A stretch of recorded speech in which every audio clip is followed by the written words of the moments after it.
Welcome back to Rutomotive. In this episode, we're continuing the Chevelle teardown. Not quite time to rip out the motor and all the front yet. She's still nice and crusty. This episode, we're going to start on getting this damn interior out. At least what's here, right? So, probably just rip out the headliner. It's pretty well trashed. Get the seat pulled out. Can't quite take the shifter out yet, so I probably won't get the carpet out yet, or maybe I will. I don't know. Not exactly a fan of not being able to put it in park when she's not up on jack stands yet, but I guess technically she's on these, so she's not going anywhere. Yeah. Let's just get to it, see where it goes, and see what we get done.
Well, I didn't quite completely strip the interior. Still got some work to do on that, but kind of bored with the interior. So I'm actually going to move on to the engine, which will be the next episode. Before that, let's take a look at, well, how bad a shape this damn car's in.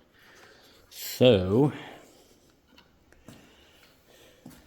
you can see right there, that's a hole all the way through. That's rather trash. The other side is almost as bad.